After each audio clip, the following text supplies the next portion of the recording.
You ever get that feeling? Like the world's spinning too fast? I know what you mean. Another day, another gizmo, another upgrade that just makes things more complicated. And who's really benefiting? Right? Like, are we really better I off? think a lot of folks listening feel the same way, but it's skeptical of all this progress. Yeah, it's like we're losing something along the way. Exactly.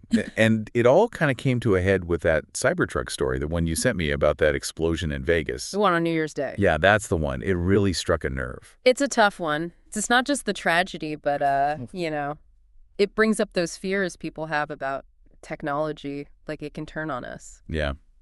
Let's break it down for the listeners. Okay, so January 1st, 2025, this guy, Matthew Livelsberger, he was Army Special Forces Intelligence. Oh, wow. Yeah.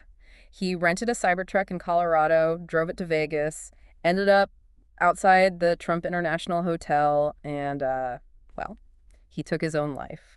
That's awful. Yeah. And then the truck exploded. How many people were hurt? 7 bystanders, thankfully minor injuries. Okay, that's something at least. I've read that the truck itself held up pretty well. That it did, contained most of the blast. From an engineering standpoint, you got to give him credit. But the thing that really got folks talking was Elon Musk. Right. Getting involved in the investigation. Exactly. Like, immediately after, he's out there providing details about the truck's locking mechanism. Didn't he send his own people down there too? He did. Sent a whole team of mechanics to pull data and video from the wreckage. And that wasn't all, was it? Didn't he go through charging station footage too? You're telling the story now.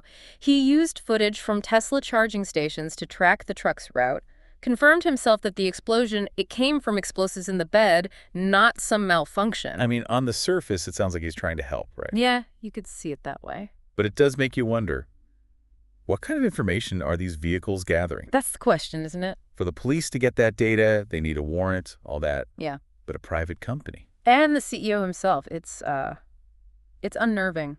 to put it mildly. And it plays right into those fears a lot of us have. Everything's being tracked, monitored, recorded. Where's the line anymore between helpful technology and just plain snooping? Big brother, right. That's not a new idea. But with all this technology, it feels way more real now.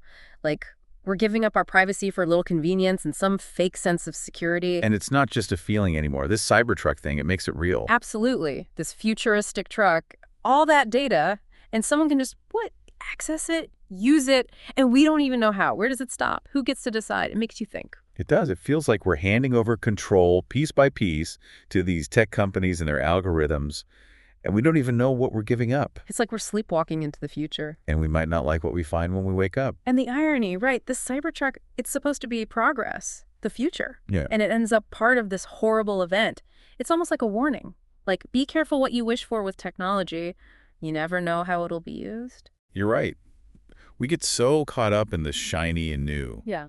But we don't always stop to think, what could go wrong? We just assume progress is always good. Yeah, maybe we need to rethink that a bit. Yeah, I think this whole Cybertruck situation is a wake-up call. We need to be more careful, more thoughtful about technology. Exactly. Not just jump on every new gadget. We got to weigh the risks. What are we trading for? This convenience, this efficiency? Are we giving up too much? And it's not just our privacy, right? It's like, are we letting these technologies change who we are, our behavior, even our thoughts? Well, think about those social media algorithms, right? They're designed to hook us, keep us scrolling. Doesn't matter if it's harmful or divisive. And it works. That's scary when you put it that way, like we're being programmed. Kinda, yeah. We're letting these algorithms decide what we see, what we read, what we believe. We're outsourcing our thinking to them. That's a dangerous road. Got to be aware. These technologies can be used to manipulate us. And we have to resist that. Feels like we're at a crossroads. Keep going down this road of technology at any cost. Or do we stop and ask ourselves, is this really what we want? It's time to take back some control. Be more intentional about the role of technology in our lives. We need to start having these conversations, not just among ourselves, but with our leaders, with our communities, even with these tech companies themselves. We need to demand transparency, accountability, safeguards. Make sure technology serves us, not the other way around. It's about finding that balance, progress, and preserving what matters. Embracing innovation, but protecting what we hold dear. And remembering, progress isn't always a straight line. Up and to the right. Sometimes the best way forward is to take a step back. make sure we're not losing sight of what's really important. And that brings us back to Elon Musk and the Cybertruck investigation. Some people say, good for him, taking action.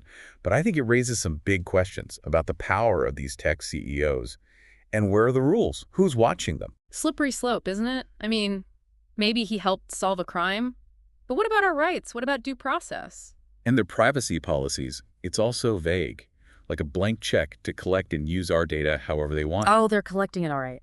Cameras, sensors, our phones, GPS, even how we drive. It's a goldmine for them. Yeah. And we have zero control. And it's not just Tesla, right? It's all of them, every tech company, tracking, monitoring, analyzing us constantly. Our digital footprint is everywhere. They use it to build these profiles on us. Who we are, what we do, what we think. It's like living in a fishbowl, always being watched, judged, put into categories by some algorithm we can't even see. And most people, they don't even realize it's happening. They just accept it as, I don't know, the price of progress, the cost of living in this hyper-connected world. But it doesn't have to be that way. We can demand better. We can demand transparency and control over our own data. We can choose to support companies that respect us, that respect our values, and we can hold the ones who betray that trust accountable. It's about remembering we have power. Even against these big tech giants, we have the power to choose, to speak out, to shape the future of technology. We need to remember technology is a tool. Like any tool, it can be used for good or bad. And it's up to us, as individuals and as a society, to decide. It's about remembering we have a choice. We can choose to embrace technology that enhances our lives, strengthens our communities, and promotes human flourishing. Or we can choose to let technology control us, divide us, and ultimately diminish us. We can choose to be the masters of our own technological destiny, or we can choose to become its slaves. The choice is ours. And it's a choice we need to make consciously and deliberately, with the full understanding of what we might gain and what we might lose. And look at this Cybertruck thing. It really drives home that point. All this talk about progress, but are we really thinking about the cost? It's a great example, yeah. A microcosm of the bigger issues we're facing. This whole rush toward technology, it can be overwhelming. It's like, hold on a second, let's be smart about this. I think that's how a lot of people feel, especially folks who aren't so quick to jump on every new gadget. It's like they're being swept along, whether they like it or not. Exactly. And we need to be honest about the downsides, the unintended consequences. We can't just assume everything will be fine. Look, I'm not saying we need to ditch our phones and live in the woods, but we do need to be more intentional. What role do we want technology to play in our lives? And whose life is it anyway? Is it ours? Or are we letting the tech companies decide for us? I think that's at the heart of this whole thing. Absolutely. It's about taking back control, being proactive, and, maybe a little bit rebellious. We need to question things, challenge the way things are done, demand better. From the people who are shaping this technological world, don't let them decide our future for us. It's our future. So as we wrap up this deep dive, I will leave you with something to think about. What if technology keeps advancing like this? What will our world look like in 10 years, 20, 50?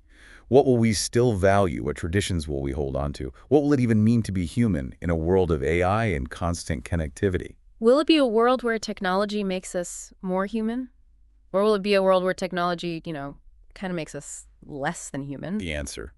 It's up to us. We have the power to shape things, but we need to be informed, engaged, and maybe a little rebellious. We can't just be passive. This is our future. So until next time, stay curious, stay engaged, and don't be afraid to question things. And remember, the future is ours to create.